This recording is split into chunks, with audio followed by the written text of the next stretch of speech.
வணக்கம், நமஸ்காரம், ஸ்தோத்திரம் அன்பான சகோதர சகோதரிகளே. நசரேனா இயேசு கிறிஸ்துவின் இனிய நாமத்தில் உங்கள் யாவரையும் நாங்கள் வாழ்த்துகிறோம், வரவேற்கிறோம். இந்த அருமையான ஒரு நன்னாளை தந்த பரலோக தேவனுக்கும் அவருடைய குமாரன் இயேசு கிறிஸ்துவுக்கும் அவருடைய பரிசுத்த ஆவியானவர் இந்த திருத்துவ தெய்வத்திற்கு எல்லா துதிகன மகிமை, மாட்சிமை, புகழ்ச்சியும் நாங்கள் செலுத்தி உங்கள் சார்பாகவும் எங்கள் சார்பாகவும் நாங்கள் தேவனையும் அவருடைய கிருபைக்காக நாங்கள் அவரை ஸ்தோத்தரிக்கிறோம். எங்களோடு கூட இத்தனை மாதங்கள், இத்தனை நாட்கள் நீங்கள் இணைந்திருக்கிறதை நினைத்து நாங்கள் உள்ளத்தில் பூரிப்படைந்து ஒவ்வொருவரையும் நாங்கள் இயேசுவின் நாமத்தில் வாழ்த்துகிறோம், வரவேற்கிறோம்.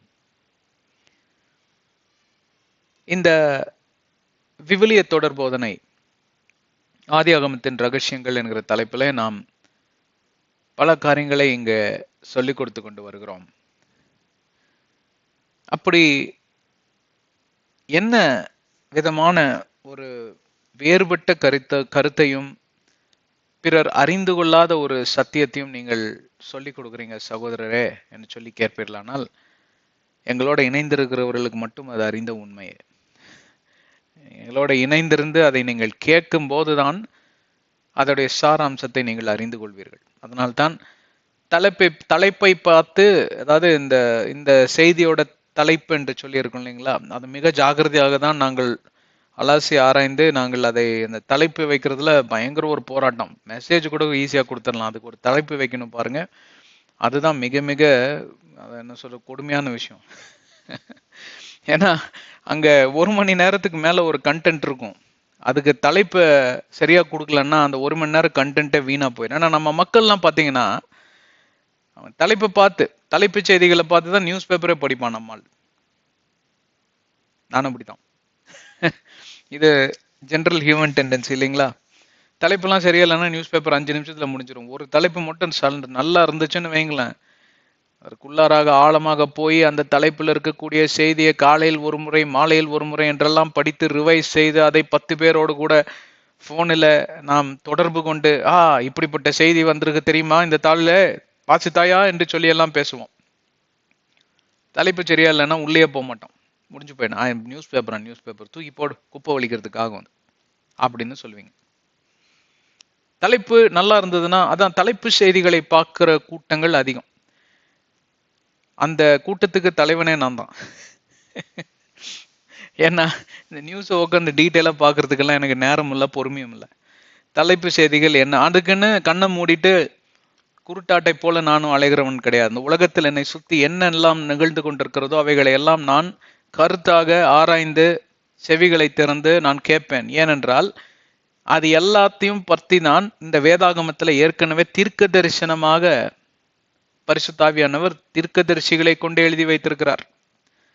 அப்போ நான் எதற்காக இந்த தலைப்பு செய்திகள்லாம் கேட்பேன்னா, இந்த வேதாகமத்தில் இருக்கக்கூடிய காரியங்கள் எல்லாம் நிறைவேறிற்றா என்று சொல்லி கவனமாக நான் விசாரிப்பேன், கவனமாக நான் ஆராய்ந்து பார்ப்பேன். ஆகையால் இந்த தலைப்பு செய்தி அப்படிங்கிறது மிக மிக முக்கியம். எதற்காக இந்த விதமான ஒரு முன்னுரையை நான் இங்கே கொடுத்து கொண்டிருக்கிறேன் என்றால், இந்த உலகத்தில் இருக்கக்கூடியவர்கள் எல்லாம் பொறுமை இல்லாமல் இருக்கக்கூடிய முழு காரணம் என்ன தெரியுங்களா? இந்த தலைப்பு செய்து செய்யக்கூடிய வேலை தான். டிரான்சிஸ்டர் அந்த காலத்துல இருந்தே சரிதான். அந்த காலத்துல வந்து தலைப்பு செய்தின்னுலாம் சொல்ல மாட்டாங்க, நேர செய்தியை ஒன்னொன்னா வாசிச்சுக்கிட்டே வருவாங்க. ஆகாஷவாணி அப்படின்னு சொல்லிட்டு அவர் வாசிப்பார். ஆக நாட்கள் போக போக ஜனங்களுக்கு ஒரு முன்னுரை கொடுக்க வேண்டுமே, ப்ரிஃபேசிங் எப்படி என்று சொல்லி, முன்ருசி என்று சொல்லி, ஃபோர் டெஸ்ட், இதெல்லாம் நாம் சொன்னால் தானே இவர்களுக்கு தெரியும். அப்போ ஒரு விதமான, அதாவது பிரைவேட்டைஸ் பண்ணினாங்க. இந்த நியூஸ் சேனல் எல்லாம் பிரைவேட்டைஸ் பண்ணாங்க. சன் நியூஸ், இந்த நியூஸ், அந்த நியூஸ்ன்னு எல்லாம் வந்துச்சு. அப்ப இவர்கள் என்ன செய்தார்கள், இதை இவர்களை ஈர்க்க வேண்டும் என்று சொல்லி தலைப்பு செய்திகளை சொல்ல ஆரம்பிச்சாங்க. அதுவும் பத்தாம என்ன பண்ணாங்க, கீழே பார்த்தீங்கன்னா அது இன்னும் கொஞ்ச நாட்கள் பிறகு அதுலயும் பார்த்தீங்கன்னா அவ்வளோ கவன ஈர்ப்பு அவங்க இதை சேகரிக்க முடியலை. கூட்டம்லாம் செதற ஆரம்பிச்சிருச்சு. இப்போ அந்த என்ன ஜிஆர்பி ரேட்டிங்க என்னமோ ஒரு ரேட்டிங் சொல்லுவாங்க இல்லைங்களா, அதெல்லாம் கீழே போக ஆரம்பிச்சிருச்சு. அதனால இந்த கீழே பாத்தீங்கன்னா ஒரு ஹெட், ஒரு தலைப்பு செய்தின்னு செய்தி வந்துகிட்டே இருக்கும், டைப் அடிச்சுக்கிட்டே இருப்பான் எவனாவது ஒருத்தங்க இருந்து.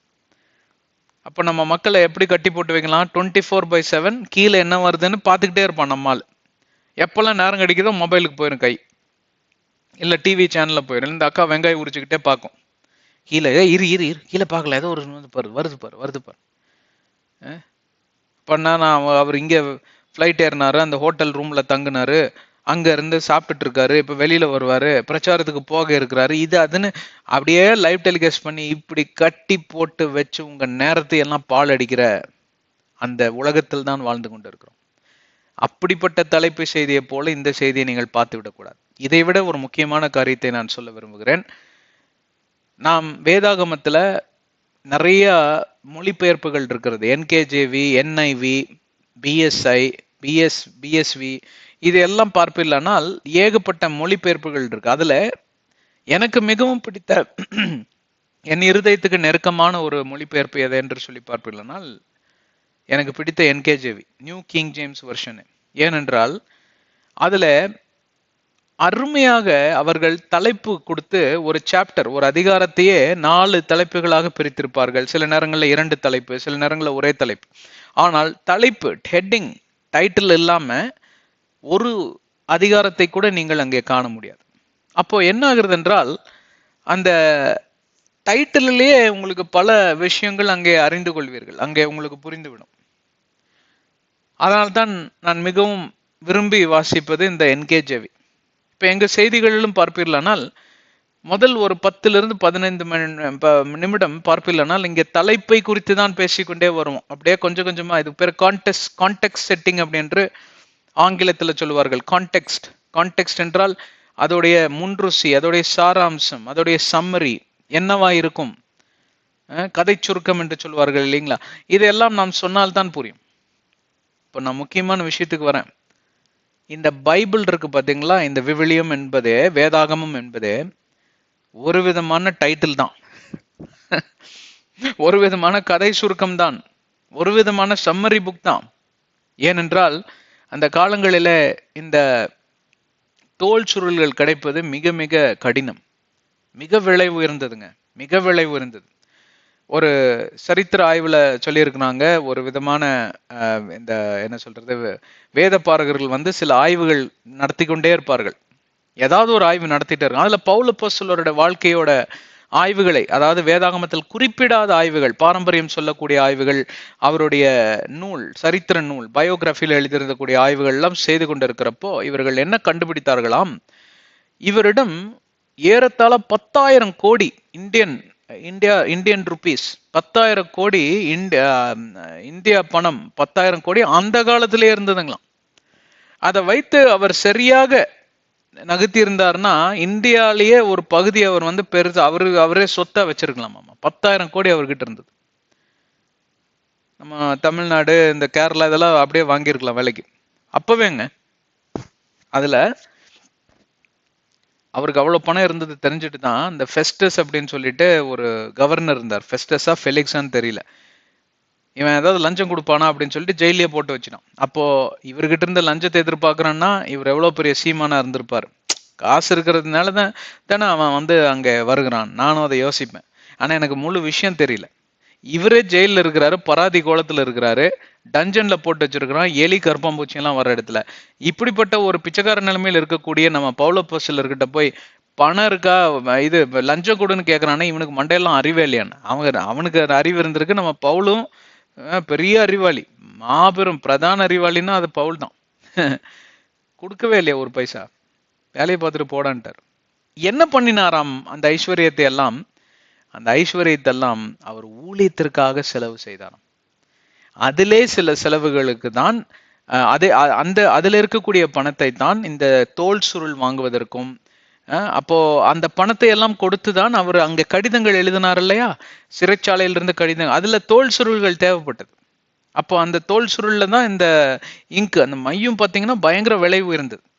அப்போ நீ இதை எனக்கு வாங்கிட்டு வந்தீங்கன்னா, அதாவது தோல் சுருளும் ஒரு மையும் மொத்தமாக சேர்த்தி பார்ப்போம்னா 10,000 ரூபாய்ன்னு வச்சுக்குவோம். நீ 10,000 ரூபாய்க்கு எனக்கு தோல் சுருளும் மையும் வாங்கி கொடுத்தீங்கன்னா இன்னொரு 10,000 ரூபாய் உனக்கு இலவசம். ஏன் போக மாட்டான்? அங்க இருக்கிற போர் சேவர்களே இவருக்கு எல்லா பந்தோபஸ்து வசதிகள் எல்லாம் செய்து கொடுத்து விட்டார்கள். கொஞ்ச நாள்ல இவங்க ஃப்ரெண்ட்ஸும் ஆயிட்டாங்க. ரொம்ப வந்து பவுல ரொம்ப பிடிச்சு போச்சு. நீங்க அள்ளி அள்ளி பணத்தை கொடுத்தா யாருக்கு தான் பிடிக்காது, அது வேற விஷயம். ஆனா அவங்க நண்பர்களானது பணத்தின் நிமித்தமாக தான் நண்பர்கள் ஆனார்கள், அது என்னவோ உண்மைதான். ஆனால் பவுல் எழுதக்கூடிய அந்த கடிதங்களை எல்லாம் இவர்கள் வாசிக்கவும் தொடங்கி விட்டார்களாம். அவன் அப்படியே கான்பிடென்ஷியலா எடுத்துட்டு போக முடியாது. ஏன்னா ஏதாவது ரகசியம் லீக் ஆயிடுச்சுன்னா, அப்போ அந்த தோல் சுருட்களை வாசிக்க தொடங்கினவர்கள் தான் இந்த அங்க இருக்கக்கூடிய அந்த போர்க்காவலர்கள், இந்த சிறைச்சாலை காவலர்கள், அவர்கள் கூட பணியாற்றக்கூடிய அந்த வேலைக்காரர்கள் எல்லாத்துக்கும் இந்த சுவிசேஷம் அங்க அங்க வேதாகமம் வந்து சிறைச்சாலையில இருந்து தான் பரவ தொடங்கினதாம். அப்ப பாத்தீங்களா, இப்ப இந்த ஐஸ்வர்யத்தை வச்சு அந்த தோல் சுருட்கள் எல்லாம் வாங்கி எல்லாம் பண்ணி அங்க இருக்கிறவங்களாம் ரசிக்கப்பட்டு எனக்கு ஞானஸ்தானம் கொடுன்னு சொல்றதுக்கு ரெடி ஆயிட்டானுங்க. அதெல்லாமே சில நிருபங்கள் எழுதியிருப்பார் அவர், இல்லைங்களா? அப்போ அந்த சிறைச்சாலையில ஒரு அற்புதம் நடக்கும் இல்லையா, கதவுகள்லாம் திறந்தோன்னு எல்லாம் போயிட்டாங்கன்னு நினைச்சிட்டு இவன் வந்து தன்னைய அதாவது மாய்த்து கொள்ள போவார் அங்க இருக்கிற போர் சேவகர். இல்ல நாங்க இங்கதான் இருக்கோம் அப்படின்னு. அப்போ அவர்கிட்ட சில கதைகள்ல சொன்னோன்னா உடனடியே ஞானஸ்தானத்துக்கு ஒத்துக்குவார். அவ்வளவு ஷார்ட் டைம்ல எப்படி இவர் வந்து இந்த காரியத்தை ஏற்றுக்கொண்டார், அதுவும் ஞானஸ்தானத்திற்கு ஒப்புக்கொண்டார்லாம் சொல்லி நான் யோசித்தது உண்டு. இது ஒரு நாள்ல நடந்த காரியம் அல்ல. தன்னுடைய ஐஸ்வர்யத்தை இந்த தோல் சுருள்கள் மேலையும் இப்படியாக இந்த எழுத்துக்கள் மேலையும் செலவு செய்தார். அப்படி அந்த வடிவுகள்ல வந்ததுதான் இந்த விவிலியம். இது ஒரே ஒரு சாட்சி. இதை போல பல சாட்சிகள் இருக்கிறது. ஐசியாவுக்கும் பாத்தீங்கன்னா அந்த தோல் சுருட்கள்லாம் பெரிய பெரிய ஐஸ்வர்யவான்கள்லாம் அதை வந்து டொனேஷனா கொடுத்துருக்குறாங்க. இப்ப யார் கொடுப்பா தோல் சுருள்லாம்? ஏன்னா ரொம்ப காஸ்ட்லி, விலை உயர்ந்தது. இன்னைக்கு கூட பார்ப்பில்லைன்னா லெதர் இருக்கு இல்லைங்களா, மாட்டுத்தோல்ல செய்யக்கூடிய பெல்ட்டு, பேகு, இதெல்லாம் பார்த்தீங்கன்னா ரொம்ப விலை உயர்ந்தது. ஒரிஜினல் லெதர், இன்னைக்கு ஃபேக் லெதர்லாம் வந்துருச்சு. ஒரிஜினல் லெதர் பேக் நீங்க வாங்கணும்னு கேட்டா உங்களுக்கு குறைந்தது 1000 ரூபாய், 2000 ரூபாய், 5000 ரூபாய், ஏன் 10,000, 20,000 வரைக்கும்லாம் போகும். அப்ப அந்த மாதிரி ஒரு காலகட்டத்துல எழுதப்பட்ட புத்தகம் தான் இந்த விவிலியம். இந்த விவிலியமே ஒரு சம்மரி புக். சம்மரி புக்கை படிக்கிறதுக்கே உங்களுக்கு நேரம் இல்லைன்னா, இந்த சம்மரி புக்கில் இருக்கக்கூடிய ஆழ்ந்த ஆழ்கடல் ரகசியங்கள், அர்த்தங்கள், இவைகளுக்கெல்லாம் விளக்கத்தை எப்போ அறிந்து கொள்வீர்கள்? அறிந்து கொண்ட விளக்கத்தை எப்பொழுது செயல்படுத்துவீர்கள்? அந்த செயல்பாட்டில் எப்பொழுது ஒரு நிலைப்பாடை எடுப்பீர்கள்? எடுத்த நிலைப்பாட்டில் எப்பொழுது நீங்க உறுதியாக நிற்பீர்கள்? ஹலோ, இத்தனை காரியங்கள் நடந்து முடிவதற்கு உங்களுடைய ஆயுள் காலம் 70 ஆண்டுகள்னு வச்சுக்குவோம். நம்ம ஆளுங்கெல்லாம் ஒரு புத்தியெல்லாம் தெளிஞ்சு வர்றதுக்கு 40 வயசு ஆயிடுச்சு. எப்படின்னு கேக்குறீங்களா? 18 வயசு வரைக்கும் ஸ்கூல், கழுத மூட்டை சுமக்கிற மாதிரி சுமந்து அனுப்பி விட்டுருவாங்க, பாஸ் ஆயிட்டு வெளில வரணும். அப்புறம் 4 வருஷம் காலேஜ், அது குரங்கு வயசு, நிலையா நிக்காது, எல்லாம் என்ஜாய் பண்ணுவான், நல்லா ஜாலியா சுத்துவான், சிகரெட் குடிப்பான், இதை அடிப்பான் அதை அடிப்பான். அப்புறம் கொஞ்சம் எல்லாம் புத்தி தெளியறதுக்குள்ள ப்ரொஃபஷனல் ஆயிடுவார், வேலைக்கு செல்ல ஆரம்பித்து விடுவான். வேலை பழுவு, ஏன்னா வேலையில பயங்கர ப்ரெஷர், வேலை கிடைப்பதே ஒரு மிக சிரமமான ஒரு காரியத்தில் நேரங்கள்ல தான் நாம் வாழ்ந்து கொண்டு வருகிறோம். அப்பொழுது என்ன ஆகுது? வேலை பழுவுல ஒரு 5 ஆண்டு 6 ஆண்டுகள் போய்விடுகிறது. 5, 6 ஆண்டுகளில் அவன் நிலைய நின்று வருவதை பார்த்துதான் ஒருத்தர் பொண்ணே கொடுக்குறார். கல்யாணம் ஆயிடுச்சா, ஆஹா, கல்யாணம் ஆகி இவங்க 2 பேரும் புரிஞ்சு கணவனு மனைவியா செட் ஆகிறதுக்கு 10 வருஷம் மினிமம் ஆகும். உண்மையா சொல்றேன், எங்கள் வாழ்க்கையில கூட அப்படிதான். சில அதாவது கருத்து வேறுபாடுகள் இதெல்லாத்துலயும் நாங்க செட்டில் ஆகி ஒருத்தர் சரி, அதுக்குன்னு சண்டை சச்சரவு அடிச்சுட்டு நாங்க 2 பேரும் அடிச்சுக்கிட்டு இல்ல, ஒரு விதமான, அதாவது 10 காரியங்கள்ல 8 காரியம் 7 காரியத்துல அண்டர்ஸ்டாண்டிங் வந்துடும். மித்த 3 காரியம் அப்படியே முட்டிக்கிட்டே நிற்கும், விட்டு கொடுத்து அப்படியே போவோம். ஆனா அதை சரியா நாங்கள் புரிந்து ஒரு நல்ல ஒரு கணவன் மனைவி ஒரே ஆவியில, ஒரே இந்த மாம்சத்திலையும் ஆவியிலும் இணைந்து நாங்கள் செயல்படுவதற்கு 10 ஆண்டுகள் ஆயிற்று. இது உண்மை. எந்த தம்பதியரிடம் போய் கேளுங்க, இதைத்தான் சொல்வாரு. சில பேருக்கெல்லாம் 40 வருஷம் ஆகி கூட இன்னும் முட்டிக்கிட்டு இருக்கிறாங்க. எவ்வளவு பேர் என்னோட இருக்கீங்க? அப்ப என்ன ஆகுது? 40 வயது ஆயிடுச்சு. இப்ப உங்க கையில இருக்கிறது எவ்வளவு? 70 - 40 30 ஆண்டுகள். 30 ஆண்டுகள் இருக்கா? அதுல உங்களுக்கு 55 வயசு ஆனோன்னு உங்களுக்கு பிள்ளைகளோட கல்யாணம் ஆயிடும். அதுக்கப்புறம் பேர குழந்தைங்க, இது அது எல்லாம் சொல்லி மிஞ்சி இருக்கக்கூடிய வாழ்க்கை அதிலே போய்விடும். அப்போ நடுவுல இடைப்பட்ட காலம் எதுவென்று சொல்லி பார்த்தீங்கன்னா பொற்காலம் என்று சொல்லுவேன். 40 - 55 ஆண்டுகள். 15 நிமிஷம் முடிஞ்சிருச்சு. இதை நான் சொல்றேன், ஒரு அர்த்தத்தோட தான் சொல்லிட்டு வரேன். கர்த்தர் இங்க யாருக்கோ உணர்த்த விரும்புகிறார். அப்போ இந்த 15 ஆண்டுகளில உங்களுக்கு சரியாக கிடைக்கக்கூடிய நேரம் பார்ப்பீங்களானால் 16 மணி நேரம், 8 மணி நேரம் வேலையில போயிடும். மிச்சம் 8 மணி நேரத்துல பாதி நேரத்துக்கு மேலாக உங்களுக்கு வேற வேலையெல்லாம் பார்க்கறதுக்கே போயிடும், வீட்டு வேலையெல்லாம். அப்போ சரியா உங்க கையில 1ல இருந்து 2 மணி நேரம் தான் இருக்கும் வேதாகமத்தை வாசித்து படிப்பதற்கு. அதெல்லாம் அப்போ ஒரு வருடத்துல பார்ப்பீர்களானால் 300 into 2 அப்படின்னு போட்டா 600 மணி நேரம் ஆவரேஜ். 600 மணி நேரம் 10 வருஷத்துக்கு எவ்வளோன்னு பார்த்தீங்கன்னா 6000 மணி நேரம். 6000 மணி நேரத்தோட இன்னொரு பாதி போட்டிங்கன்னா 9000 மணி நேரங்கள் மட்டுமே உங்க கைகளில் உள்ளன. ஹலோ, அருமையான ஒரு கால்குலேஷன் இல்லையா? Only 9000 hours you have in your life to know about this Bible. அந்த வேதாகமத்துல எவ்வளோ ஸ்டெப்ஸ் இருக்கிறது என்று சொல்லி நான் உங்களுக்கு சொன்னேன் இல்லையா? எவ்வளோ படிகள் இருக்கிறது. இந்த சம்மரி புக்கை வாசிப்பதற்கும் அதில் இருக்கக்கூடிய கருத்துக்களை எல்லாம் புரிந்து கொள்வதற்கும் அதிலே வாழ்வாதாரத்தை நாம் மாற்றிக்கொள்வதற்கும் உயர்ந்து நிற்பதற்கும் ஆவில ஜனிப்பித்து நடப்பதற்கும் அதில் ஒரு நிலைப்பாடு எடுப்பதற்கும் அந்த எடுத்த நிலைப்பாடுல உறுதியாய் நிற்பதற்கும் இந்த 9000 மணி நேரம் போதுமா? சொடக்க போற நேரத்துல ஓடி போயிடும். இடையில உடம்பு சரியில்லாம போகும், அதுல கொஞ்சம் பற்றாக்குறை வரும். என்ன பண்ண போறீங்க பிரியமானவர்களே? கருத்தாக வாசிங்க வேதாகமத்தை. அதுக்கான இதெல்லாம் எளிதா சொல்லி கொடுத்துட்டு வரோம். எங்களோட இணைந்தாவது இருங்க. கர்த்தர் உங்களை ஆசீர்வதிக்கட்டும். வாருங்கள் முன்னேறி சொல்லுவோம். ஆதியாகமத்தின் ரகசியங்கள் என்கிற தலைப்பிலே நாம் காரியங்களை இங்கே அருமையாக விளக்கி கொண்டு வருகிறார் பரிசுத்த ஆவியானவர். 7 அதிகாரங்களை நிறைவேற்றி நாம் 8வது அதிகாரத்துக்குள்ளும் நுழைந்து பாதி அதிகாரத்துக்குள்ளாக நாம் கடந்து விட்டோம். ஆண்டவராகிய தேவன் ஆதியில பூமியை சிருஷ்டித்தார், அதை ஒழுங்குபடுத்தினார். சிருஷ்டிப்புகள் எல்லாம் அங்கேதான் இருந்தது, அதையெல்லாம் மறுபடியும் மலரச் செய்தார், ஒளிர்ந்து வந்தது. அதற்கு பின்பே தன் சாயலாக முதல் முறையாக சரித்திரத்திலே இல்லாத அளவுக்கு யுகம் யுகமாய் பார்த்த தேவன் முதல் முறையாக தன்னுடைய சாயலாக மனிதனையும் மனுஷியும் உண்டாக்குறார். அதோடைய காரணங்கள் எல்லாம் நாம் ஏற்கனவே விளக்கிவிட்டோம். இந்த மனிதன் பாவத்தில் விழுந்தான், பிசாசின் நெருங்கிய நண்பனாய் மாறிவிட்டான். பிசாசு தன்னுடைய சுயரூபத்தை காமித்தான், பாவம் தன் பின் விளைவுகளை காமித்தது. மனிதன் காம விகாரத்திலும் கொலைபாதகத்திலும் ஈடுபட்டு வேசித்தனங்கள் எல்லாம் ஈடுபட்டு இந்த பூமியை கெடுத்து சீரழித்து விட்டான் பிசாசு. ஆண்டவர் விசனப்பட்டு இந்த பூமியை நாம் அழித்து விடலாம், பழைய நிலைமைக்கே இதை திருப்பி விடலாம் என்று சொல்லி அவர் ஒரு காரியத்தை யோசித்து வைத்திருந்தார். அந்த யோசனையில எந்த மாற்றமும் கிடையாது. ஜலப்பிரளயத்தை கொண்டு வரலாம், அழித்து விடலாம். ஆனால் நோவா தன்னுடைய கண்களில் கிருபை பெற்றோன்னு அந்த திட்டத்துல ஒரு சின்ன ஒரு எக்ஸ்டென்ஷன். என்ன எக்ஸ்டென்ஷன்னா, ஒரு பேழையை உருவாக்குறார். நோவா குடும்பத்தை காப்பாற்றும்படி தீர்மானத்தை எடுத்து விட்டார். மகா ஜலப்பிரளயம் வந்தது. இந்த நோவாவின் பேழை என்றால் இயேசு கிறிஸ்துவின் ரட்சிப்பின் நாமம். மகா ஜலப்பிரளயம் என்றால் வரக்கூடிய மகா உபத்திரவ காலத்திற்கு அது ஈடாகும், பொருளாகும். இதெல்லாம் அருமையாக நாம் பழைய ஏற்பாடும் புதிய ஏற்பாடிலும் ஒப்பிட்டு பார்த்து பல காரியங்களை நாம் கற்றுக்கொண்டோம் என்று நான் நம்புகிறேன். 8வது அதிகாரத்தில் நுழைந்திருக்கிறோம். 8வது அதிகாரத்துல நீர்நிலையானது குறையவே இல்லை. 150 நாட்கள் அளவிலும் அங்கே நீர்நிலை குறையாமலே இருந்தது. பிண நாத்தம் எங்கே பார்த்தாலும் பிணங்கள் மிதத்து கொண்டிருக்கிறது. மிருகத்துடைய பிணங்கள், பறவைகளுடைய பிணங்கள், இப்படியாக பார்த்தீங்கன்னா பயங்கரமா அந்த நாத்தம் பிடித்த ஒரு சூழ்நிலை. மனிதர்கள் 140 கோடி மனிதர்கள் எல்லாம் இறந்து விட்டார்கள். அவ்வளவு பேர் இருந்தாங்க. மனிதர்கள்னா மனுஷிகள், குழந்தைகள் எல்லாம் சேர்ந்துதான்.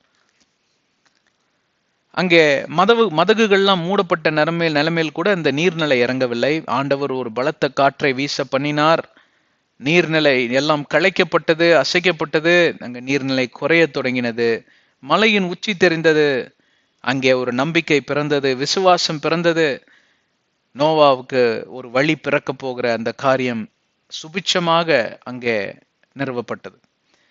அப்போ நோவா நினைத்தார், இந்த காகத்தை அனுப்பலாம் என்று சொல்லி. இந்த காகத்தை அனுப்பினார். காகம் உள்ளே வர மறுத்தது. ஏனென்றால் காகம் என்றால் அசுத்த ஆவிக்கு பொருளாகும். இதை குறித்து நாம் ஏற்கனவே 2 அத்தியாயங்களை விளக்கி விட்டோம். நான் அதுக்குள்ளாராக போக விரும்பல, ஏன்னா நேரம் இல்லை. அது ஒன்றுதான் காரணம்.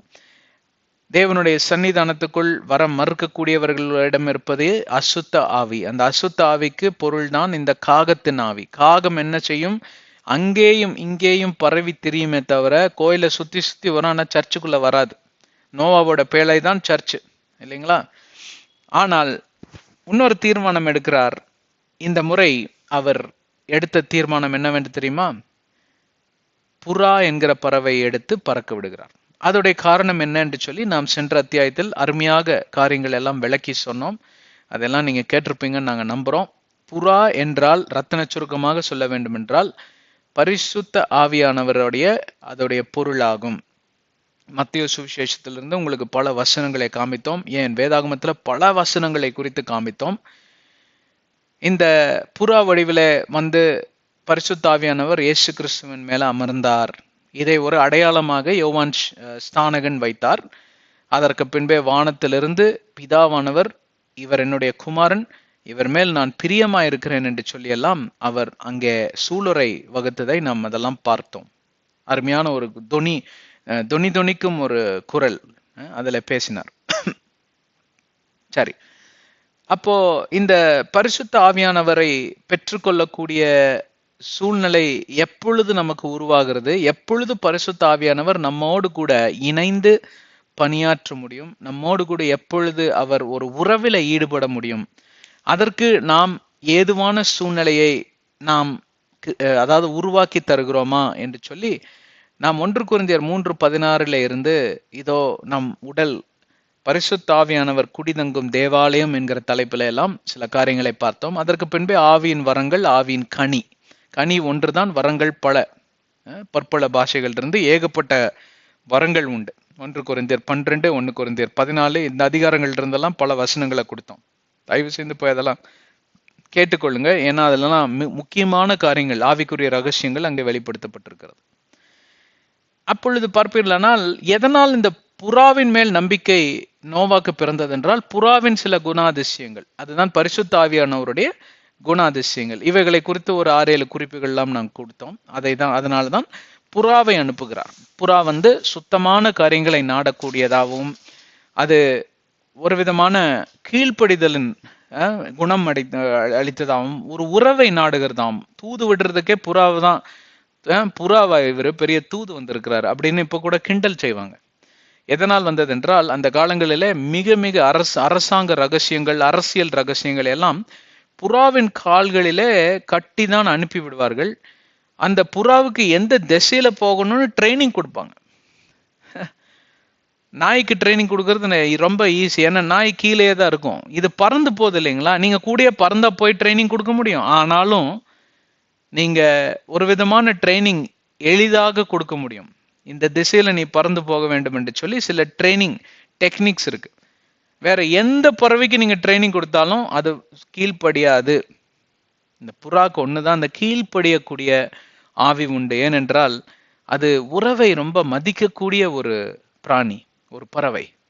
அப்படிதான் பரிசுத்த ஆவியானவரும் உறவை ரொம்ப மிகவும் நேசிக்கிறவர், உறவை மதிக்கிறவர், அந்த உறவுக்காக ஏங்கி பரிதவிக்கிறவருமாய் இருக்கிறார்.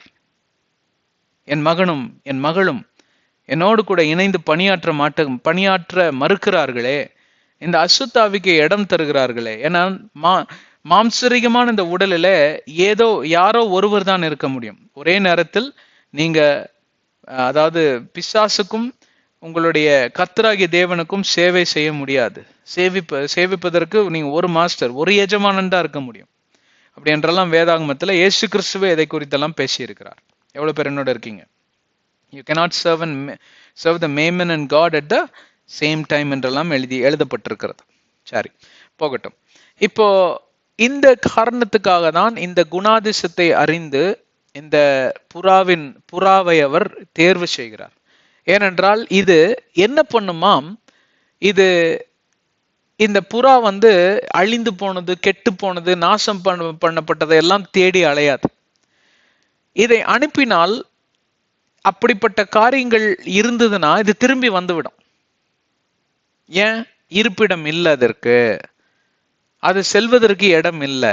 இன்னைக்கு பரிசுத்த ஆவியானவருடைய நிலைமையும் அதுதான். நான் முன்னுரை சொல்லுகிறேன், அப்புறம் 9-10 வசனங்களை சேர்ந்து பார்க்கலாம், ஈஸியா இருக்கும். என்ன கவனிங்க கவனிங்க ப்ளீஸ். இப்ப இங்க பரிசுத்த ஆவியானவருடைய நிலைமையும் இதுதான். 40,000 திருச்சபைகளுக்கு மேல இருக்கிறது. அந்த 40,000 திருச்சபைகளில பல கோடான கோடி கிறிஸ்துவ குடும்பங்கள் இந்த உலகமெங்கிலும் இருக்கிறது. அந்த கோடான கோடி கிறிஸ்துவ குடும்பங்களில கோடான கோடி ஜனங்கள், திரளான ஜன கூட்டங்கள் இல்லைங்களா?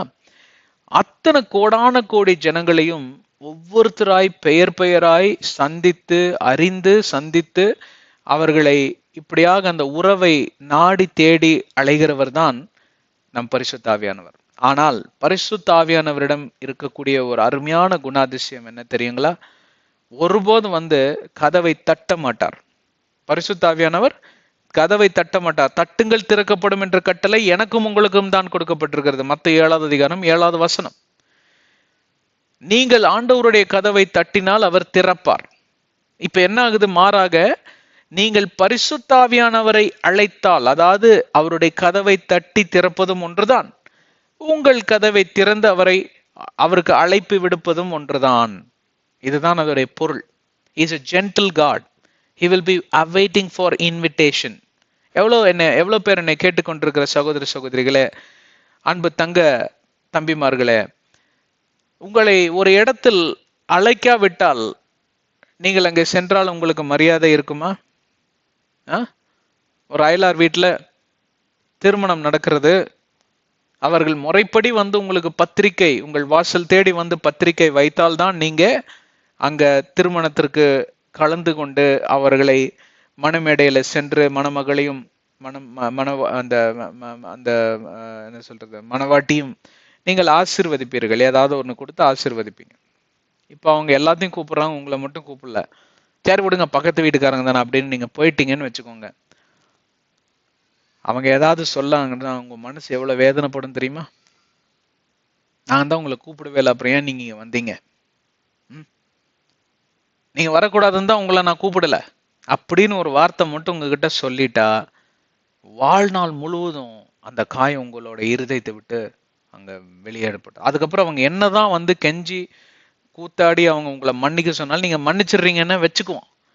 ஆனால் உங்களோட இருதயத்துல அந்த நாளில் நடந்த அந்த சஞ்சலம், அவமானம், எல்லாரும் காது கேட்க உங்களை வெளியே அனுப்பின ஒரு சம்பவம், எல்லாரும் கண்கள் காண நீங்கள் முகத்தை தொங்க போட்டு அப்படியே நீங்க நடந்து போனது, கண்களெல்லாம் குளமாகி நடந்து போனதெல்லாம் உங்களோட இருதயத்தை விட்டு அவ்வளவு சீக்கிரம் போயிருமா? போகவே போகாது. ஒரு சாதாரண மாம்சரிகமான காரியங்கள் படைத்த நமக்கே இந்த ஒரு சுய மரியாதை என்கிற அந்த காரியத்தில் அவ்வளவு கவனமும் கருத்துவமா இருக்கிறோம். அழைப்பு விடுத்தால் தான் நாம் செல்லுகிறோம். அதுவும் முறைப்படி அழைக்கணும். சும்மா போஸ்ட்மேன் போடுற மாதிரி பத்திரிக்கை தூக்கி அப்படி கேட்டுக்குள்ள போட்டு வாங்க அப்படின்னா வந்துருவீங்களா? போக மாட்டீங்க. முறைப்படி நீ என்னை கூப்பிட்டுருக்கணும்ல வீடு தேடி அதுவும் சகல இவன் அந்தந்த உறவுகள்லாம் இருக்கு இல்லைங்களா, சகலைக்கு செய்யற மரியாதை இதுதானா? நான் மச்சா முறை, எனக்கு இது மாமா முறை, எனக்கு இது இப்படின்னு முறைக்கு தகுந்தாப்புல சில சடங்காச்சாரங்கள்லாம் உண்டு. அவங்க தட்டுல பழம் இது அதெல்லாம் வச்சு புது வேட்டி துணிமணி எல்லாம் எடுத்து கொடுத்து அவங்க இப்படியாக அழைப்பு விடுத்தால்தான் இவர் போவார் இல்லைங்களா? இதெல்லாம் பரிசுத்த ஆவியானவரை எதிர்பார்க்கவே இல்லை. இந்த தட்டு வேணும், மாலை மரியாதை, தம்பட்டம், மேளம், தானம் இதெல்லாம் ஒண்ணுமே அவர் தாளம் இதெல்லாம் எதிர்பார்க்கல. ஆனால் அவர் எதிர்பார்ப்பதெல்லாம் என்னவென்று தெரியுமா? எனக்குரிய அந்த மரியாதை, சுய மரியாதை எங்கே? பழைய ஏற்பாடிலும் நீங்க முழுதாக இதை வாசித்து பார்க்கணும். 39 புத்தகத்திலும் ஆண்டவராகிய தேவன் புறம்புவது என்னவென்றால் ஒரே ஒரு காரியத்தை குறித்து தான். உங்களுக்கு நான் என்ன துரோகத்தை செய்து விட்டேன், என்னில என்ன அநியாயத்தை நீங்கள் கண்டு கொண்டீர்கள், நான் உங்களுக்கு என்ன காரியத்தை குறை வைத்தேன் என்று சொல்லியெல்லாம் அவர் புறம்புவதற்கு காரணம் என்னவென்றால், எதற்காக என்னை துரத்தி இப்படி துரோகம் செய்கிறீர்கள், என்னை ஏன் அவமானப்படுத்துகிறீர்கள், என்னை ஏன் நிராகரிக்கிறீர்கள், என்னிடம் என்ன குறையை கண்டீர்கள் என்று அவருடைய புலம்பல்கள் தான் இந்த 39 அதிகாரம். ரொம்ப பரிதாபமா இருக்கும். ஆண்டவராகிய தேவன் ஒருவராய் நின்று அண்ட சராசரங்களை படைத்து ஆளுமை செய்கிற தேவன். அவர் களைப்படைவதில்லை, அவர் சோர்ந்து போவதில்லை, அவருடைய வல்லமைக்கு குறைவே இல்லை. அவருடைய ஆயுள் நாட்கள் எவ்வளவென்று எவனுக்குமே தெரியாது. அவர்தான் தொடக்கம், அவர்தான் அந்தம், அவர்தான் ஆல்பா, அவர்தான் ஒமேகா. அவர் இல்லாமல் ஒன்றுமில்லை, ஒரு அணு கூட அசையாதெல்லாம் வேதாகமத்துல நம்ம அநேக முறை வாசித்திருக்கிறோம். வானத்துல சிங்காசனம், பூமியில பாதப்படி அமர்ந்திருக்கிற மாபெரும் தேவன், வல்லமை படைத்த தேவன். இப்படிப்பட்ட ஆண்டவர் இந்த சின்ன மனுஷன், அதாவது இவ்வளவு பெரிய அண்டசராசரத்துல இருக்கக்கூடிய ஒரு சின்ன தூசி தான் இந்த பூமி. அந்த தூசியில அதாவது மூணுல 2 பகுதி உங்களுக்கு தண்ணீர் தான். ஒரு பகுதியில் இருக்கக்கூடிய இந்த மனுஷன், அந்த படைப்புகளுக்கெல்லாம் இருக்கக்கூடிய இந்த மனுஷன், அவன் ஒரு தூசியிலையும் தூசி. அந்த தூசியை பார்த்து இவர் கேட்கிறாரு. ஆனா இவன் என்ன பண்றான்? அவர் கேட்டு போறாரு. அவருக்கு வேற வேலை இல்லை. எனக்கு இதுதான் முக்கியம், எனக்கு இந்த சிற்றின்பம் தான் முக்கியம், எனக்கு இந்த மாதிரி எனக்கு ஒரு செக்ஸ்ல தான் இன்ட்ரெஸ்ட், எனக்கு பக்கத்து வீட்டுக்காரன் பொண்டாட்டியை சைட் அடிச்சுக்கிட்டே இருக்கணும், எனக்கு என் இஷ்டத்துக்கு போய் நல்லா சாராயம் குடிக்கணும், நல்லா புகை பிடிக்கணும், நல்லா உயரமா புகை விடணும், நிறைய கேர்ள் ஃப்ரெண்ட்ஸ் வேணும், நிறைய பாய் ஃப்ரெண்ட்ஸ் வேணும், இந்த ஃபோன் வாங்கி கொடுத்தா அந்த ஃபோன் பத்தாது, எனக்கு பெரிய ஃபோன் வேணும். அவனுடைய கண்கள் எல்லாம் எங்க இருக்கிறது பாருங்க. என்னை கேட்டுக்கொண்டிருக்கிற வாலிப பெண்கள், வாலிப தம்பிகளே, சிற்றின்பம் ரொம்ப நாள் உங்களை அங்க நடத்திட்டு போகாது. ஒரு காலத்துல எல்லாமே மடிந்து விடும். அப்போ சகதியா உங்க அப்பா அம்மா ஒரு கட்டத்துல இறந்து போய் விடுவார்கள், மறைந்து போய் விடுவார்கள். அதற்கப்புறம் பார்ப்பீர்களானால் நிர்வாணிகளைப் போல நீங்கள் உணர்வீர்கள். இந்த உலகத்துல எனக்கு யார் இருக்கா, எனக்கு என்ன தெரியும்? உங்களை அந்த நிலைமைகளுக்கு, உங்களை எல்லாம் அந்த நிலைமைக்கு தள்ள வேண்டிய பொறுப்பு இந்த பாதாளத்தின் ஆவிகளுக்கு உண்டு. அது ஒரு கடமை, அவனுக்கு மேல விழுந்த கடமை. ஏன்னா அவங்க அப்படியே உங்களை எல்லாம் அப்படியே ஒரு பெரிய கேங்க வலிச்சுட்டு போகணும் அக்னி கடலுக்கு. ஆனால் இவைகள் எல்லாம் பார்த்து கொண்டிருக்கக்கூடிய பரிசுத்த ஆவியானவருடைய உள்ளம் எப்படியாய் நொறுக்கப்பட்டிருக்கிறது தெரியுமா? நீங்க எப்பொழுது அழைப்பு விடுத்து அவரை கூப்பிடுவீர்கள் என்று சொல்லி அவர் காத்து கொண்டிருக்கிறாராம். அதைத்தான் ரோமர் 8வது அதிகாரம் 26வது வசனத்துல எழுதப்பட்டிருக்கிறது. வாக்கு கடங்காத பெருமூச்சுகளோட அவர் ஒவ்வொரு நாளும் எனக்காகவும் உங்களுக்காகவும் பரிந்து பேசுகிறவராகவும் பரிதவிக்கிறவராகவும் இருக்கிறாராம். பரிதவிக்கிறவர் தான் சரியான பதம். பரிதவிச்சுட்டே இருப்பாராம். என் பொண்ணு என்ன கூப்பிட மாட்டாளா, என் பையன் என்ன கூப்பிட மாட்டானா அப்படின்னு அவர் பரிதவிச்சுட்டே இருப்பான்.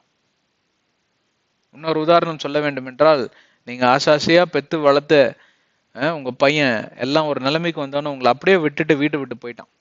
உங்களை அவன் பார்த்தே 5-6 வருஷம் ஆச்சு.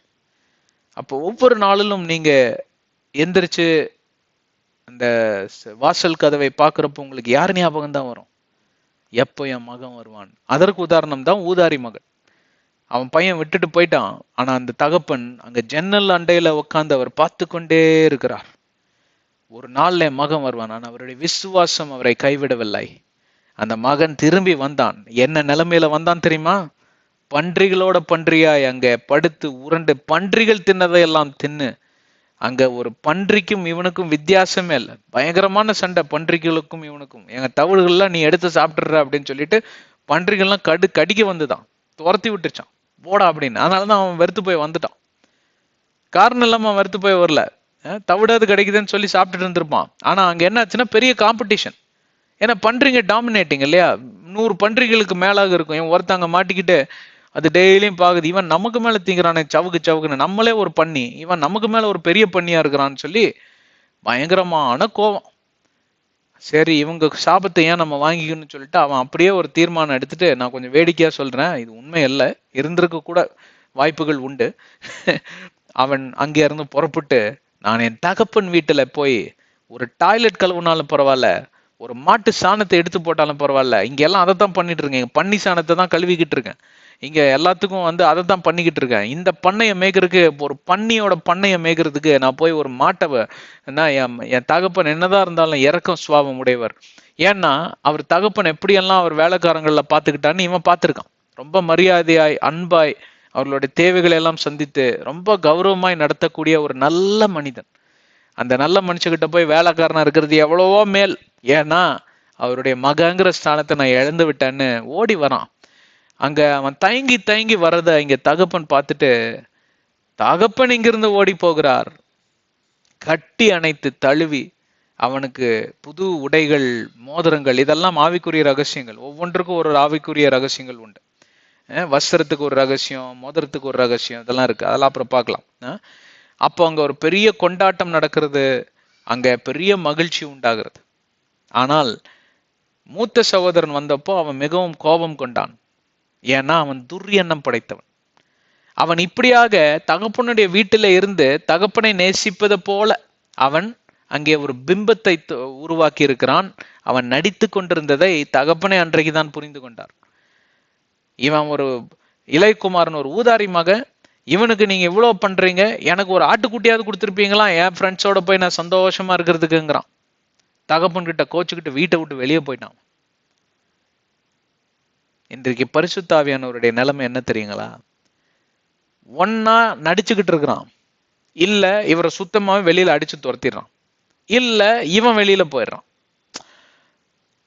இப்ப அவருடைய நிலைமையை கொஞ்சம் யோசித்து பாருங்க. இந்த பரிசுத்த ஆவியானவர் உலகம் எங்கிலும் அப்படியே அவர் சுற்றி திரிகிறவர் இல்ல, உலகமே அவருடைய கட்டுப்பாட்டுக்குள்ளதான் இருக்குது. அப்படிதான் இருந்தது. 1வது அதிகாரம் 3வது வசனத்துல the Holy Spirit was hovering, 3வது 2வது வசனமான்னு பாத்துக்கோங்க.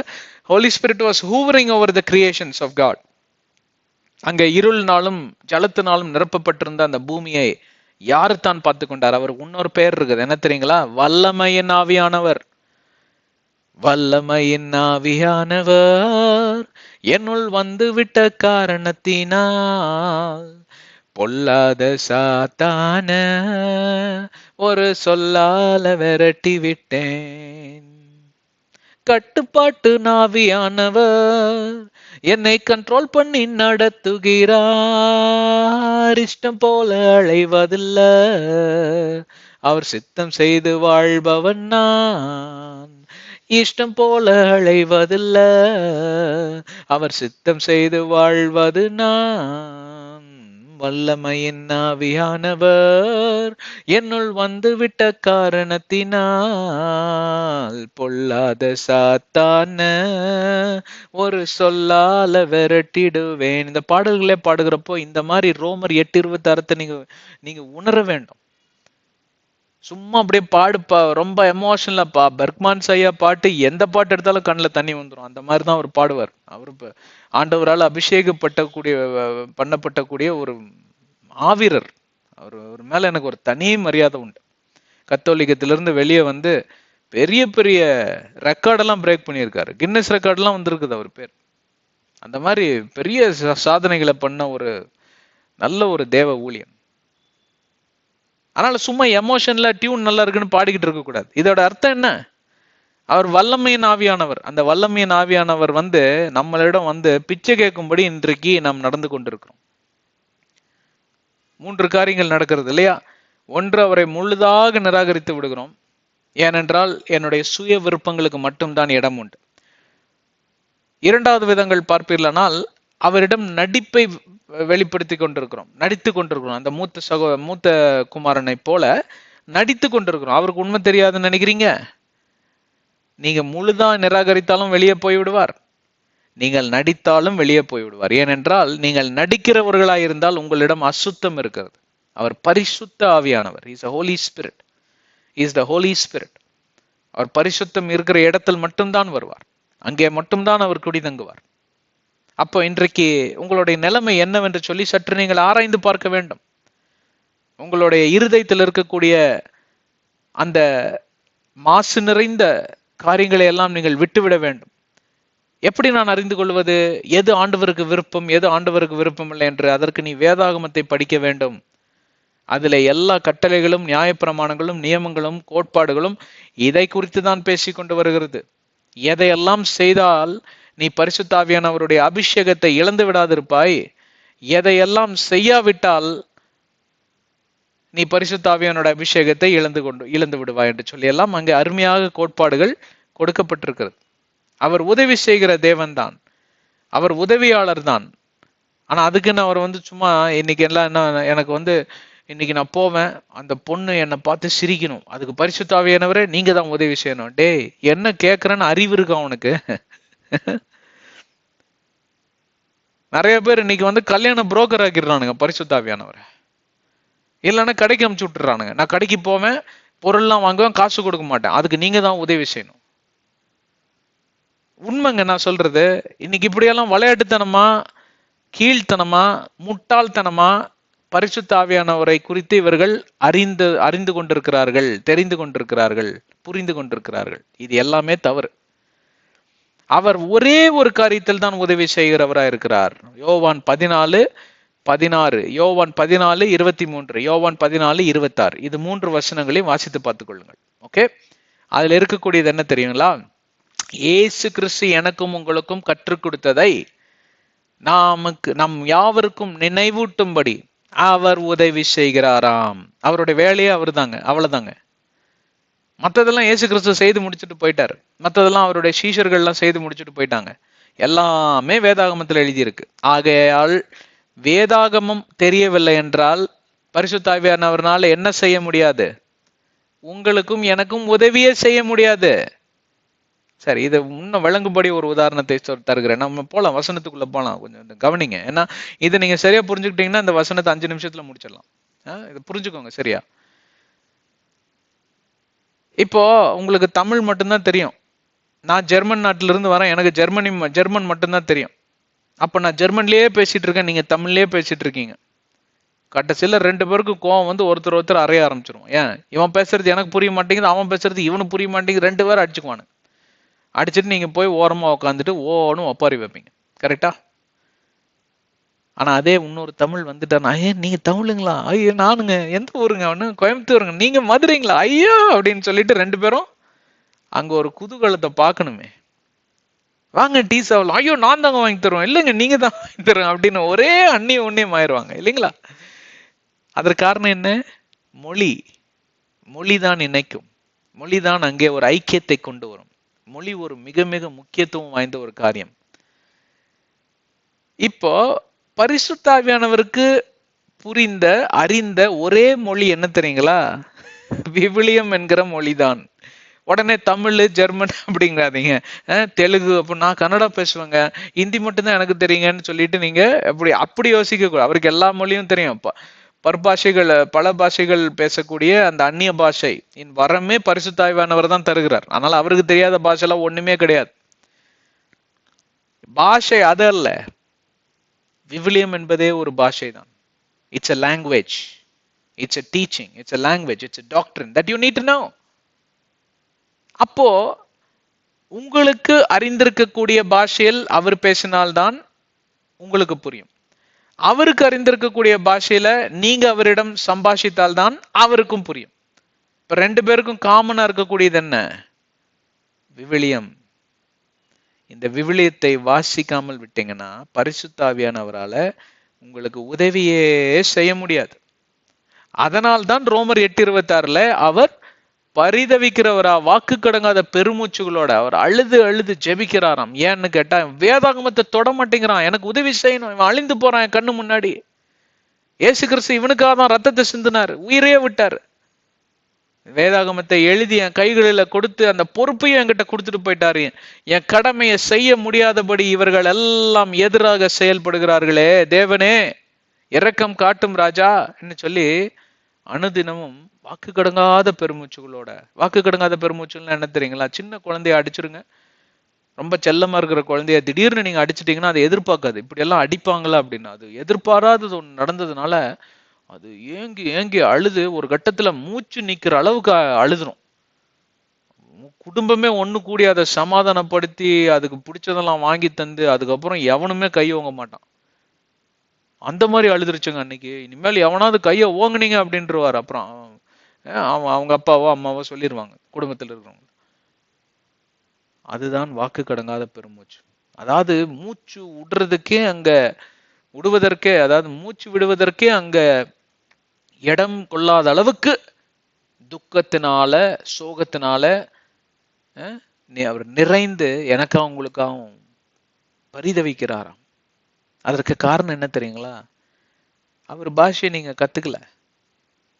அவர் பாஷைக்கு பேர் என்ன? விவிலியம், வேதாகமம், நியாயப்பிரமாணங்கள், கட்டளைகள், நியமங்கள், கோட்பாடுகள். இவைகள் எல்லாம் உங்கள் வாழ்க்கைக்கு பொருந்தக்கூடிய காரியங்கள் தான். சும்மா ஒரு பாரம்பரிய சடங்காரத்துக்காக எழுதி கொடுக்கப்படவில்லை. எல்லாம் வாழ்க்கையை குறித்தது. பிசாசுடைய போராட்டங்கள், வலிமைகளை எல்லாம் எப்படி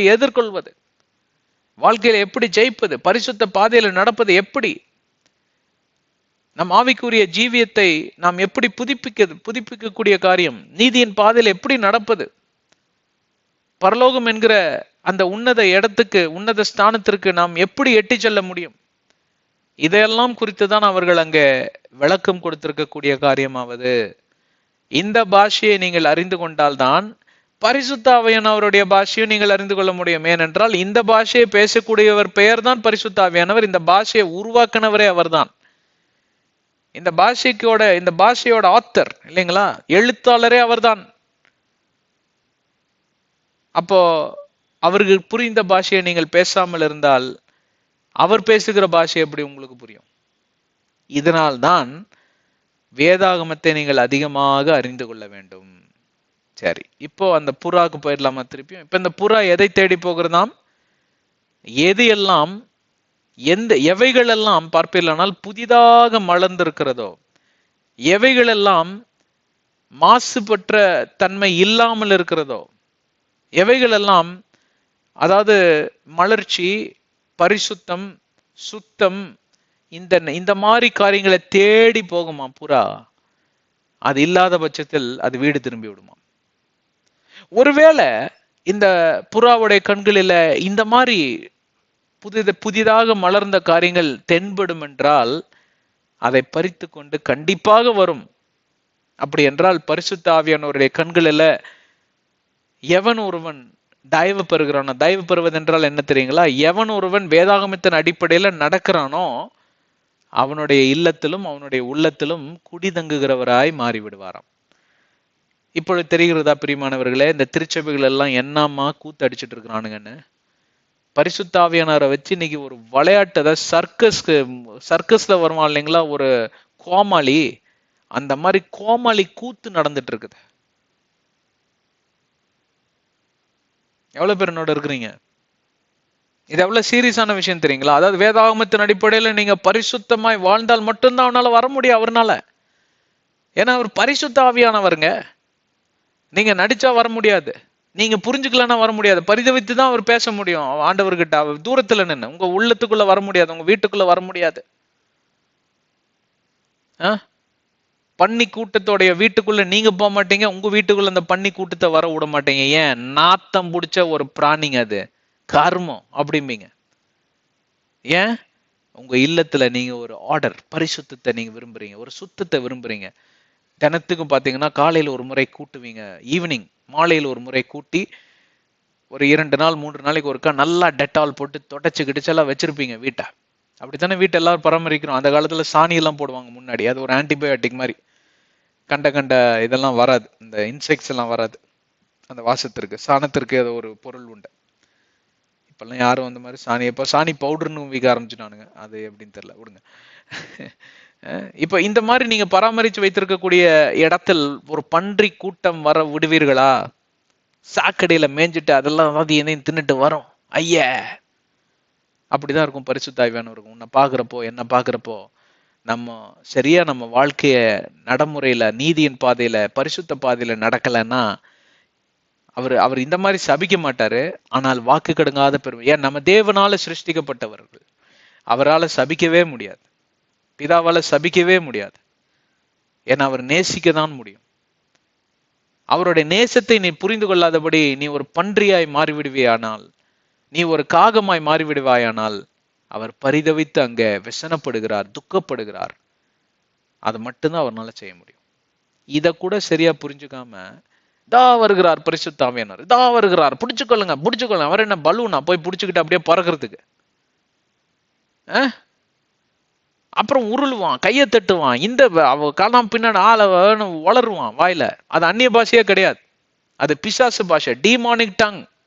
இதை குறித்தெல்லாம் ஆங்கிலத்துல விளக்கங்கள் நாங்கள் தந்திருக்கோம். பைபிள்ல இருந்து தான் ப்ரூவ் பண்ணியிருக்கோம். 1 கொரிந்தியர் 14 இருந்து தான் எல்லாமே அருமையா எழுதி இருக்குது. எல்லாம் பவுல் கிளீனா எழுதி வச்சுட்டாரு. நீங்க படிக்காததுக்கும் போய் முட்டாள் கூட்டத்தோட சேர்ந்து கையை தட்டுனீங்கன்னா அவர் என்ன பண்ணுவார்?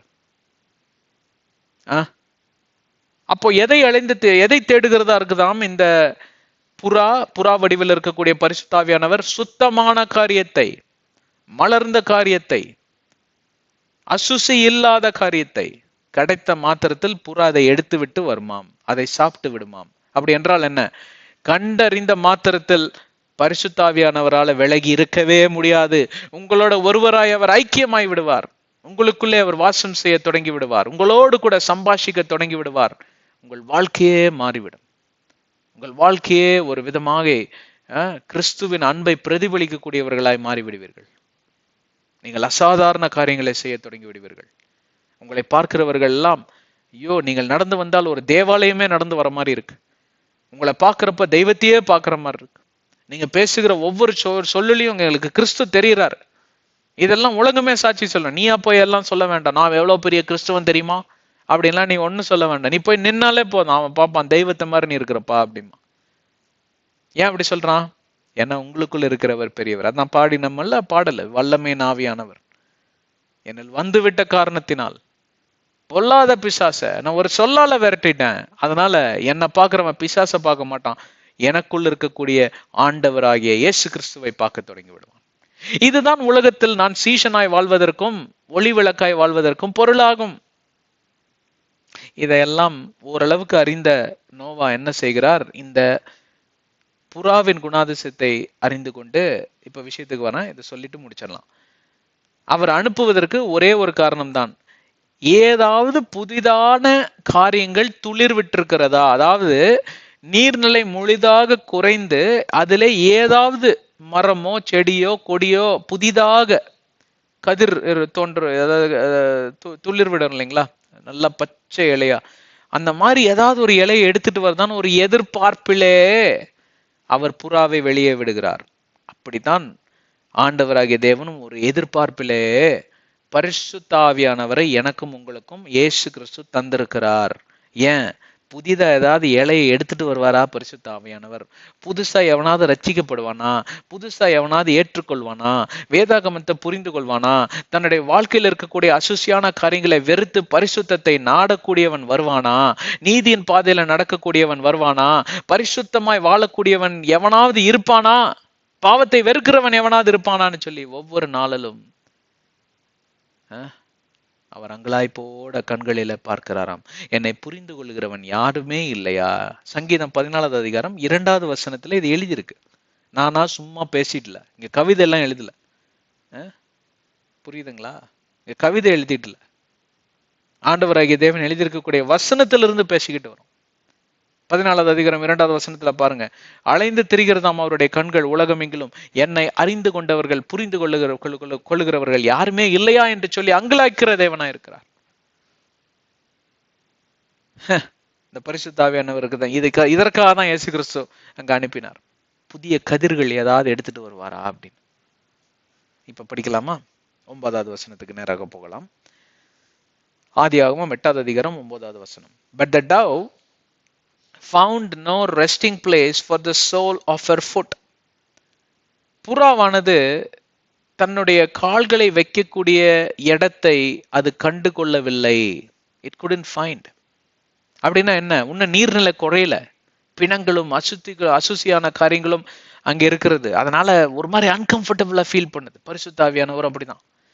உங்களுக்குள்ள அசுசியான காரியங்கள் இருந்ததுன்னா ரொம்ப அன்கம்ஃபர்டபுளா ஃபீல் பண்ணுவார். ஐயோ, என்னால முடியல. ஏன்னா அவர் பரிசுத்த ஆவியானவர். புறா அப்படிதான். And she returned into the ark to him. ஒரு பெண் புறா விடுறாரு. ஏன்னா பெண்கள் ரொம்ப பொறுப்பானவங்க. உண்மையாலுமே சொல்றேன். ஆண்களை காட்டிலும் பெண்கள் மிக மிக பொறுப்பானவங்க. அவங்க தான் வீட்டை கண்ணுங்கருத்துமா பாத்துக்கிறாங்க. தேவையானது சமைச்சு கொடுக்குறாங்க. குழந்தைகள் எல்லாம் காலையில ரெடி பண்ணி ஸ்கூலுக்கு அனுப்புறாங்க. இன்னைக்கு நல்ல கணவர்களும் இருக்கிறாங்க, உங்களுக்கு கிச்சன்ல போய் ஹெல்ப் எல்லாம் பண்றாங்க. ஆனா எந்த காலத்திலயுமே பெண்கள் தான் உயர்ந்தவர்கள். கர்ப்ப பிரசவத்துல அவங்க போய் அந்த கர்ப்ப வழியில அந்த குழந்தைய பெற்றெடுப்பது மறுபிறப்பு. இதுல 2 குழந்தை 3 குழந்தை வேணும்னு இவர் ஐயா ஆர்டர் போட்டுருவார். அந்த அம்மா படுற பாடு பாவம். ரத்த போக்கு அவங்களுக்கு, மாத விளக்கு பாத்தீங்கன்னா மாதம் தோறும் வரும். அதுல அவங்களுக்கு வலி வேதனை. அதுலயே வேலைக்கும் ஓடுவாங்க. 2 பேரும் சம்பாரிச்சாதான் இன்னைக்கு குடும்பம் நடத்த முடியும். ஐயா வந்துருவாரு, சாயந்தரம் மகாராஜா உட்காந்துக்குவாரு. இந்த அம்மா போய் எல்லாம் சமைச்சு எடுத்துட்டு வந்து டேபிள்ல வைக்கிற வரைக்கும் இந்த அம்மா தான். அப்புறம் பாத்திரம் ஒழுங்கும் பாருங்க, அத்தனை பாத்திரத்தையும் கழுவி போட்டு அந்த அம்மா படுற வேதனை, ஐயோ பாவம். அருமையான பெண்கள் சகோதரிகளை ஆண்டவர் ஆசீர்வதிக்கட்டும், உயர்த்தட்டும். மென்மேலும் உயர்த்தட்டும் என்று சொல்லி மனமாற உங்களை எல்லாத்தையும் நான் ஆசீர்வதிக்கிறேன். அதனாலதான் இந்த பொறுப்பான ஒரு பெண் புறாவை ஆண்டவர் அனுப்புகிறார், அந்த நோவா அனுப்புகிறார். For the waters were on the face of the whole earth. உலகம் எங்கிலும் நீர்நிலை குறையதான் தொடங்கி இருக்கிறது, ஆனால் முற்றிலும் வற்றி போகவில்லை. அப்படி என்றால் என்ன? உங்க வாழ்க்கையில் இருக்கக்கூடிய அசுத்தங்கள் இன்னும் அங்கேயும் இங்கேயும் ஒட்டி கொண்டுதான் இருக்கிறது, வற்றி போகவில்லை. அப்ப பரிசுத்த ஆவியானவர் எப்படி உங்களுக்குள் வந்து வாசம் செய்வார்? இங்க எப்படி புறாவானது அந்த உலகத்துல போய் அங்க கால் வைப்பதற்கு மறுத்து விட்டு திரும்பி வந்ததோ, அதே போலதான் உங்கள் வாழ்க்கையில காலடி எடுத்து வைப்பதற்கு பரிசுத்த ஆவியானவர் எப்பொழுதும் மறுத்து விடுவார். அதனாலதான் இது சின்ன பாவம் தானே, இது பெரிய பாவம் இல்லை, நான் பொய் மட்டும் தானே சொல்றேன், அவன் பாருங்க பக்கத்து வீட்டுக்காரன் பொண்டாட்டியோட அவன் ஊர் சுத்துறான், நான் அந்த மாதிரி அயோக்கியத்தனம் பண்ணிட்டேன்ல பேசுறவன் கிறிஸ்தவனே கிடையாது. உனக்கு ஒண்ணுமே தெரியல, நீ வேதாகமத்துல ஒன்னத்தையுமே புரிஞ்சுக்கல. அதென்ன பெரிய பாவம் சின்ன பாவம்? யாரு சொல்லி கொடுத்தது? பிசாசு சொல்லி கொடுத்தது. அதை மட்டும் ஒழுங்கா கத்துக்கோங்க. பிசாசு சொல்லி கொடுத்ததெல்லாம் நல்லா கத்துக்கிறாங்க நம்ம பசங்க. இங்கேயும் அங்கேயும் சிறு தீங்குகள், சிறு காரியங்கள் இருந்தால் கூட அங்க நுழைய முடியாது. எவ்வளவோ நீர்நிலை குறைந்தது, பயங்கரமா குறைஞ்சிருச்சு, மதகள்லாம் மூடப்பட்டிருந்தது, மலை உச்சியெல்லாம் தெரிய ஆரம்பிச்சிருச்சு. ஆனாலும் புறா மறுத்தது கால்களை வைக்க. ஏன்? இன்னும் சில அசுத்தங்கள் இருக்கக்கூடிய சூழ்நிலை ஆவது. புரிந்து கொண்டீர்களா? இப்பொழுது நோவா என்ன செய்கிறாராம்? தன்னுடைய கரத்தை ஜன்னல்களுக்கு வெளியாக நீட்டி அவர் so he put out his hand and took her and drew her into the ark to himself. இதுல ஒரு பெரிய ஆவிக்குரிய அர்த்தம் இருக்கு. இதுக்குள்ள டீட்டெயிலா நான் போகணும்னா ரொம்ப நேரம் ஆகும், ஆனா ரத்தின சுருக்கமா சொல்லி முடிச்சிடுறேன். இதுதான் கிருபையின் காலத்திற்கு முடிவு வரக்கூடிய காரியமாவது. ஒரு நாளில கிருபையின் காலம் முடிவடையும். எப்பொழுது தெரியுமா?